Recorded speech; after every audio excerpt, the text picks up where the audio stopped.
వేద పండితులచే శుభకార్యాలు పూజలు హోమాలు జాతకాలు ఆఫీస్ పూజలు చేయించుట కొరకు పూజారీస్.com.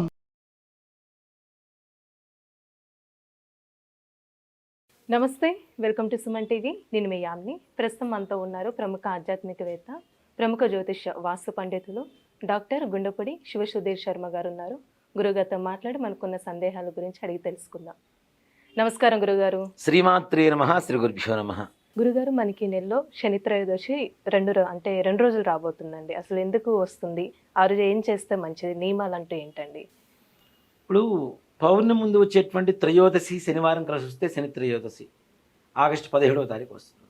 అలాగే ఆగస్టు 31వ తారీఖు అమావాస్య ముందు వచ్చేటువంటి బహుళ త్రయోదశి, అది కూడా శనివారమే వస్తుంది. చాలామంది కూడాను పౌర్ణమి ముందు వచ్చేటువంటి శని త్రయోదశిని అంత ప్రాధాన్యత ఇవ్వరు. అమావాస్య అంటే ఇక్కడ ముఖ్యంగా ప్రతి ఒక్కరికి సైకాలజీ ఎలా ఉంటుంది అంటే, అమావాస్య అంటే ఇది మోస్ట్ పవర్ఫుల్ డే, దాని ముందు వచ్చేటువంటిది ఇంకా పవర్ఫుల్గా ఉంటుంది అనేటువంటి ఒక ఆలోచనతో ఉంటారు. నిజంగానే శనీశ్వరుడు నల్లగా ఉంటాడు. కృష్ణపక్షంలో వచ్చేటువంటి శని త్రయోదశి శక్తివంతమైనదే. బహుళంలో వచ్చిన శుక్లపక్షంలో వచ్చిన శని త్రయోదశి శనివారం త్రయోదశి శనీశ్వరుడు జన్మతిథి. ఆ రెండు కలిసి వచ్చిన ఏ రోజైనా ఆయన జన్మోత్సవంతోనే సమానం. ఇప్పుడు మన పుట్టినరోజు రోజున మనకి కానుకలు ఇస్తుంటే ఎలా ఉంటుంది? గిఫ్ట్లు ఇస్తుంటే బాగుంటుంది. అది కూడా అంతే. ఆయన పుట్టినరోజు రోజున ఆయన పూజ చేస్తే ఆయన అనుగ్రహం కలుగుతుంది కదా తప్పనిసరిగా. శనీశ్వరుడు ఈ నెల అనేది 2 సార్లు శ్రావణ మాసం అనేది చాలా మంచిది, ఇంకా విశేషమైనటువంటిది, పవిత్రమైనటువంటి మాసం. కాబట్టి ఈ శ్రావణ మాసంలో ఆగస్టు 17వ తారీఖు శనివారం వచ్చేటువంటి త్రయోదశి కానీ, 31వ తారీఖు వచ్చేటువంటి శనివారం శని త్రయోదశి కానీ రెండూ శక్తివంతమైనవి. దాంట్లో ఏమాత్రం కూడా సంశయం లేదు. పౌర్ణమి ముందు చంద్రబలం ఎక్కువగా ఉంటుంది కాబట్టి మీ ప్రశాంతత ఎక్కువ ఉంటుంది. అంటే ఈ శనీశ్వరుడు పూజ చేసినటువంటి ఫలితం ఎక్కువగా వస్తుంది. అలాగే మరి అమావాస్య ముందు రాదా అంటే, ఆయన ఉండేది నలుపు, అందున ఈసారి శని త్రయోదశి రోజున శని అధిపతి అయినటువంటి పుష్యమి నక్షత్రం కూడా కలిసి వస్తుంది. ఆగస్టు 31వ తారీఖు శని 3 నక్షత్రాలకి అధిపతిగా ఉంటాడు. పుష్యమి, అనురాధ, ఉత్తరాభాద్ర. పుష్యమి నక్షత్రాధిపతి శని, ఆయన జన్మ అంటే ఆయన నక్షత్రం అది. అలాగే శనివారం ఆయన వారం, త్రయోదశి ఆయన జన్మతిథి, 3 కలిసి వచ్చింది. ఎంత శక్తివంతంగా ఉంటుంది ఇంకా. కాబట్టి శని త్రయోదశి వచ్చిన ఏ రోజైనా సరే, ఎవరైనా సరే, కొన్ని రాసుల వాళ్ళు ముఖ్యంగా కొంతమంది జాతకంలో శని దోషం కూడా ఉంటుంది. శని మహర్దశ, ప్రతి మహర్దశలో అంతర్దశలో శని వస్తాడు. అలా అంతర్దశ విభాగంలో ఉన్నటువంటి శని అంతర్దశ. అలాగే మకర, కుంభ, మీన, కర్కాటక, వృశ్చిక రాశి వాళ్ళు, ఈ 5 రాసుల వాళ్ళు శని త్రయోదశి రోజున చూడండి, శనివారం తెల్లవారుజామున 4 గంటల నుంచి 5:30 గంటల లోపల ఏ పని చేసినా తప్పనిసరిగా సత్ఫలితాన్ని ఇస్తుంది. ఎందుకంటే శని ఉషస్సు కాలం అంటారు దాన్ని.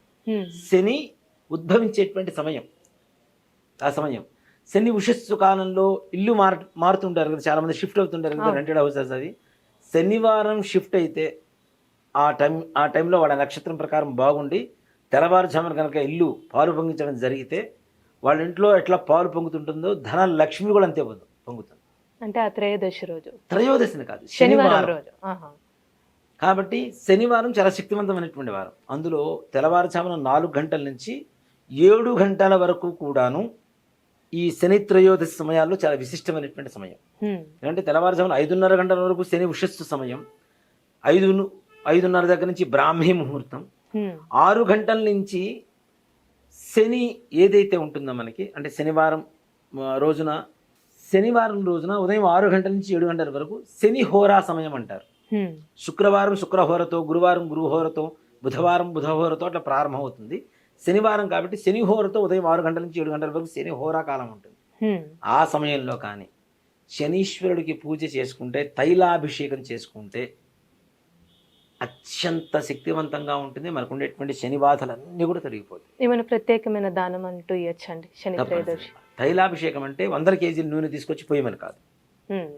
మీ శక్తి కొలది ఎంతైనా సరే నువ్వు నూనెతో తీసుకొచ్చి చక్కగా ముందు చెంబుతో నీళ్ళు తీసుకోవాలి, విగ్రహాన్ని శుభ్రంగా కడగాలి.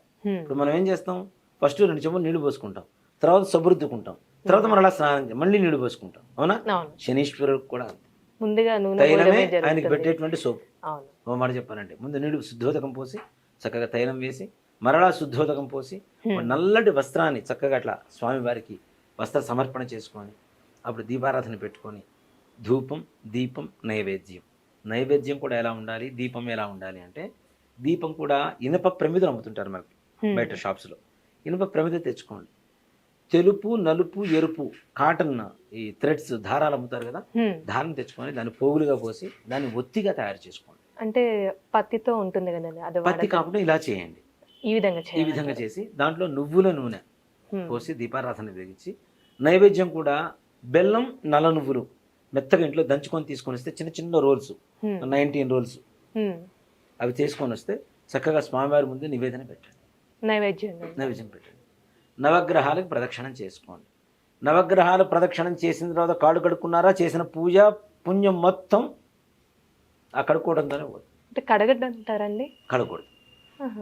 నవగ్రహాలకు ప్రదక్షిణం చేసే ముందు మాత్రమే కాళ్ళు కడుక్కోవాలి. ప్రదక్షిణ చేసిన తర్వాత కాళ్ళు కడుక్కోకూడదు. అంటే అదే విధంగా గుళ్ళకు కూడా వెళ్ళొచ్చు అంటారా? చక్కగా అంటే కొంతమంది అక్కడ అంటారు ఉన్నటువంటి కదండి. ప్రధాన ఆలయం ఉంటుంది కదా అవును. నవగ్రహాలతో పాటు, ఆ ప్రధాన ఆలయానికి ప్రదక్షిణ చేసుకొని దర్శనం చేసుకొని తీర్థం ప్రసాదం తీసుకుని వెళ్ళిపోవాలి. అంతేగాని శనీశ్వరుడికి ప్రదక్షిణ చేస్తే పాపం వస్తుంది. ఎందుకు పాపం వస్తుంది? అక్కడ ఉండే నువ్వులు అంటుకుంటాయి. ఇది ఒక బాధ చాలా మందికి. ఎవరిదో శని మేము ఇంటికి తీసుకెళ్తున్నామని. నవగ్రహాల దగ్గర ప్రదక్షిణం చేసి అక్కడ ప్రధాన ఆలయానికి చేసే లోపల నీ కాటికున్న నువ్వులు ఎంతసేపు ఉంటాయి? అక్కడే రాలిపోతాయి కదా. అవును. ఎంతసేపటికి ఫిజికల్గా పట్టుకున్న నువ్వుల గురించి ఆలోచిస్తున్నావు కానీ మానసికంగా ఉన్నటువంటి లోపల ఉన్నటువంటి శని గురించి ఆలోచించట్లేదు. ముఖ్యంగా ఈ చక్కగా అట్లా ప్రదక్షిణ చేసుకుని వెళ్ళిపోవడం. లేదు దానం ఇవ్వగలుగుతాం. నల్ల నువ్వులు, అలాగే పత్తి, ఉప్పు, దానం ఇవ్వాల్సి. తర్వాత ఇనప శీల, ఇనప మేకులు ఉంటాయి కదా, ఆ మేకులు కూడా ఏది పడితే అది తీసుకొచ్చి పెట్టడం కాదు. ఒక రోజు ముందు మన ఇంటికి తీసుకొచ్చి మన ఇంట్లో గోడలో కొట్టించడం కానీ నుంచి మరుసటి రోజు పీక్కొని వచ్చి ఆ తర్వాత దాన్ని దీంట్లో పెట్టేసి దానం ఇవ్వాలి. అంటే మనం ఉపయోగించి ఫస్ట్ తర్వాతకి వాళ్ళకి ఇవ్వాలి. మన ఇంట్లో ఉండే శని కదా మనం తీసుకొచ్చి ఆమెకి ఇస్తున్నాం. అట్లా అంటారు. అంతే కదా. కొట్లో కొనుక్కొచ్చిన శని అయితే కాదుగా.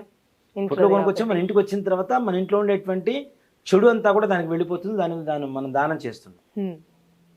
ఇంట్లో ఉండేటువంటి నెగిటివ్ ఎనర్జీ మొత్తం దాంట్లోకి వెళ్ళిపోతుంది. దాన్ని తీసుకొని వెళ్ళిపోతున్నాం మనం. అందుకని ఇనప శీల, పత్తి, ఉప్పు, నల్ల నువ్వులు, బియ్యం, ఇవి శనిదానం తీసుకునేటువంటి బ్రాహ్మణులు ఉంటారు కొంతమంది ప్రత్యేకంగా. చక్కగా దానం ఇచ్చేసి కాళ్ళు కడుక్కో. దానం ఇస్తే కాళ్ళు కడుక్కోవాలి. ఇవ్వకపోతే మాత్రం వద్దు. దానం ఇచ్చేసి కాళ్ళు కడుక్కొని ఇంటికి రావడం అనేది విశేషమైనటువంటి ప్రక్రియ.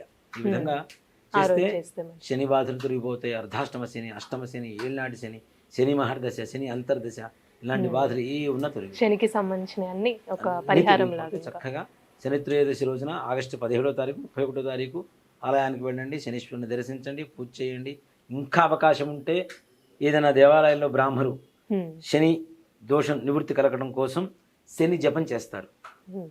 శనీశ్వరుడు మూలమంత్ర జపం చేస్తారు. హోమం చేయించుకోవచ్చు ఇంకా అవకాశం ఉంటే.